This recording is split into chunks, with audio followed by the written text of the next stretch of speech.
सभी विद्यार्थियों को मेरी नमस्ते। आज हम रसों के अंतर्गत शांत रस का अध्ययन करेंगे। तत्व ज्ञान की प्राप्ति अथवा संसार से वैराग्य होने पर शांत रस की उत्पत्ति होती है।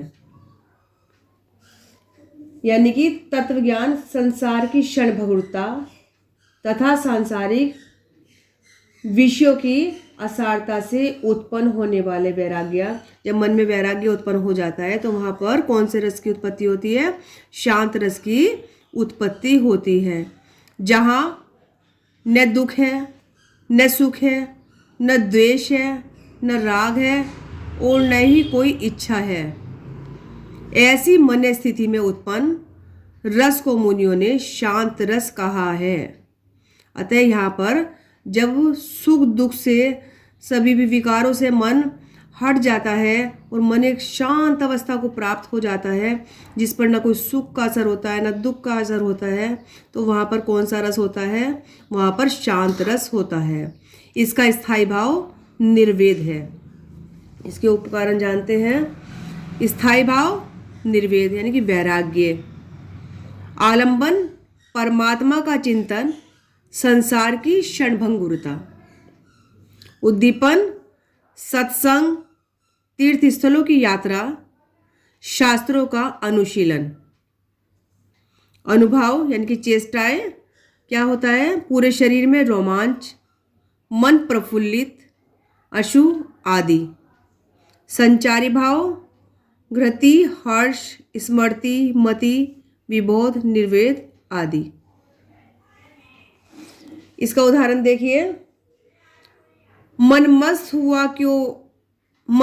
हुआ फिर क्यों डोले, हीरा पायो गांठ गठियायो, बार बार बाको क्यों खोले। स्पष्टीकरण। इस पद में स्थायी भाव निर्वेद है, ईश्वर विषय तथा कवि आश्रय है, ईश्वर भक्ति व सुलभ वातावरण उद्दीपन है। ईश्वर भक्ति में लीन होना, धन्यवाद करना, गाना आदि अनुभव है। प्रसन्नता, विस्मय, सुख प्राप्त करना संचारी भाव है। अतः यहाँ शांत रस है। इसके अन्य उदाहरण भी देखते हैं कि जब मैं था तब हरि नहीं, अब हरि है मैं नहीं, सब अंधियारा मिट गया जब दीपक देखा माही। यानी कि जब मेरे मन में अहंकार था तब मुझे ईश्वर की प्राप्ति नहीं हो सकी, और अब मेरे मन में, मैं कहते अहंकार को, और अब मेरे मन में अहंकार नहीं है तो मुझे ईश्वर की प्राप्ति हो गई। कि जिस प्रकार से यदि अंधकार में एक दीपक जला दिया जाए तो वहाँ प्रकाश हो जाता है, फिर अंधेरा नहीं रहता, अंधेरा समाप्त हो जाता है, उसी प्रकार जब मन का अहंकार समाप्त हो गया तब ईश्वर की प्राप्ति हो गई। यहाँ पर शांत रस है। दूसरा उदाहरण एक और देखते हैं कि लंबा मार्ग दूरी घर, विकट पंथ बहुमार, कहो संतों क्यों पाइए दुर्लभ हरि दीदार। इसमें बताया ये कबीरदास जी का साखी से लिया गया उदाहरण कि ईश्वर को प्राप्ति करने का जो रास्ता है वो बहुत लंबा यानी कि दूर है, और उसमें बहुत सारे लुटेरे बैठे हैं। कौन कौन से? काम, क्रोध, लोभ, मोह, अहंकार। ये हमारे जो रास्ते के जो हमारे बाधा बनते हैं बीच में ईश्वर को प्राप्ति के रास्ते में, ये लुटेरे हमें वहाँ तक ईश्वर के पास तक नहीं जाने देते।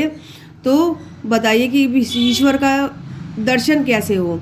कि जब तक हम काम, क्रोध, लोभ, मोह, अहंकार पर विजय प्राप्त नहीं कर लेंगे तब तक हमें ईश्वर के दर्शन नहीं हो सकते। दुर्लभ है ईश्वर के दर्शन।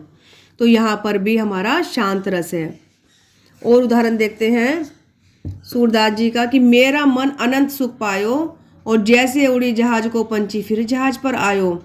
इसमें कहा गया है कि मेरा मन जो है अनंत इच्छाओं वाला है, कि एक के बाद एक के बाद एक के बाद एक इच्छाएं व्यक्ति की बढ़ती चली जाती है, कि इच्छाएं, हमारा मन चलायमान है, चलता रहता है। अब हमें ये चीज़ प्राप्त करनी है, फिर इसके बाद दूसरी इच्छा आ गई, फिर तीसरी इच्छा आ गई, तो वो संसार में कहाँ सुख पाएगा?